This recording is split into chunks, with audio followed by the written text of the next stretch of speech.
sais plus quoi faire. Romain Gary disait on se fourre dans l'écriture. Ben, j'aime bien cette expression. Oui. Je me suis fourré dans l'écriture parce que je savais plus quoi faire d'autre.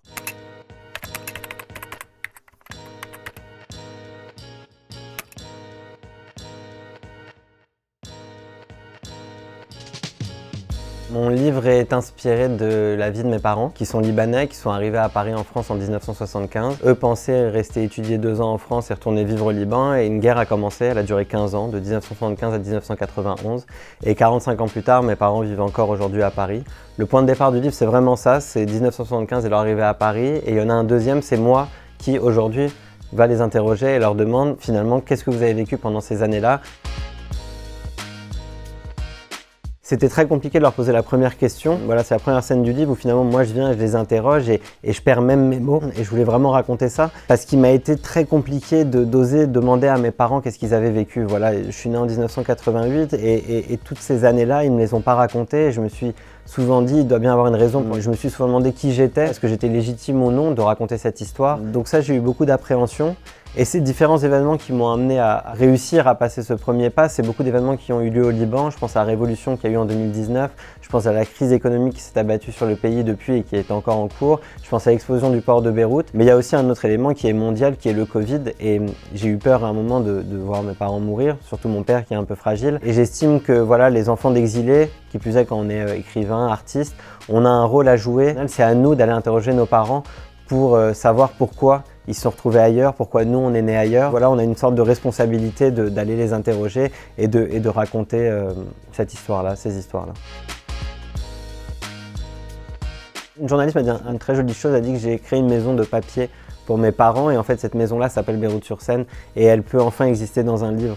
Beyrouth-sur-Seine s'est nourri de plein de choses, c'est nourri de cette communauté libanaise qui vit à Paris, qui s'est installée à Paris lors de ces années de guerre, mais encore aujourd'hui, il y a beaucoup de jeunes aujourd'hui qui viennent s'installer à Paris, en France. Beyrouth-sur-Seine aussi, ça raconte l'histoire d'une certaine presse libanaise qui existait au Liban et qui avec la guerre a dû partir parce qu'ils fuyaient des attentats qui vivaient, ils fuyaient des explosions et donc ils sont venus s'installer à Paris, en France, et donc il y a beaucoup de journaux libanais et même arabes, du monde arabe, qui sont venus s'installer en France et pour rigoler, les journalistes de l'époque appelaient Paris Beyrouth-sur-Seine justement. Dans le livre, je parle aussi de Paris-sur-Mer. Alors ma mère a toujours eu ce manque de cette mer-là qu'elle voyait à chaque coin de rue au Liban. Et ici, effectivement, ce n'est pas le cas. Et donc la Seine a comme remplacé la mer. Et moi, maintenant, quand je me retrouve dans des coins de Paris où il y a la Seine devant moi, ben, j'imagine le village de ma mère avec ses rochers, ses enfants qui nagent, ses familles qui sont là en bord de mer. Et Beyrouth-sur-Seine, ça représente tout ça. Une dure réalité d'exil et en même temps un imaginaire qui est incroyable.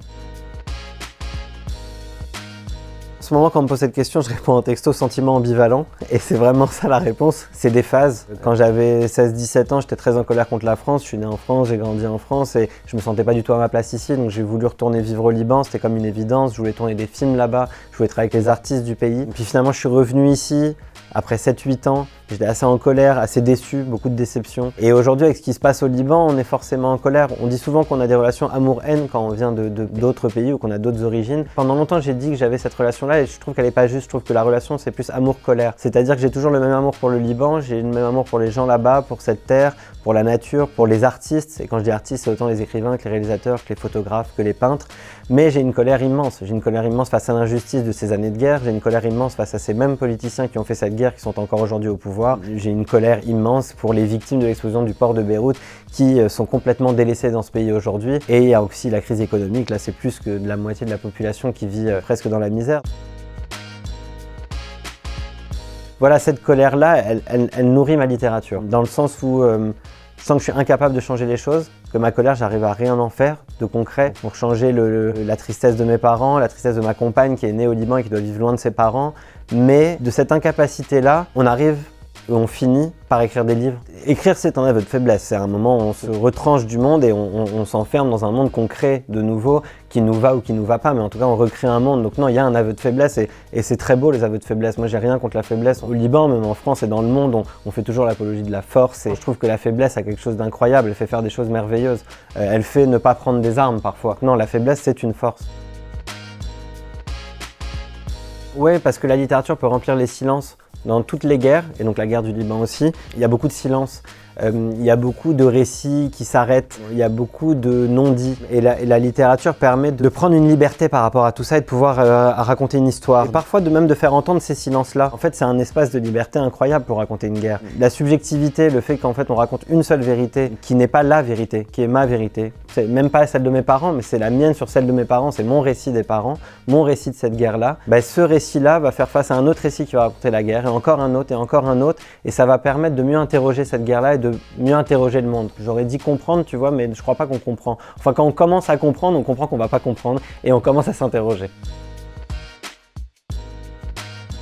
Alors ce qui est très drôle, c'est qu'une fois que j'ai été mis sur la liste du Goncourt, on m'a tout de suite dit très rapidement, et vraiment des personnes du milieu littéraire ou pas, le prix Goncourt des lycéens, c'est le plus beau des prix, c'est celui-là qu'il faut obtenir, et donc finalement je l'obtiens, donc c'est vraiment une récompense formidable, merveilleuse, enfin j'ai pas de mots. Ça me touche beaucoup parce que j'étais un garçon en colère quand j'avais 16 ans. Moi c'était un peu la littérature, beaucoup le cinéma, mais c'est des choses qui m'ont pris conscience de plein d'injustices dans la vie. Toute la colère que j'ai, je l'ai intégrée dans des films, dans des livres, dans des musiques.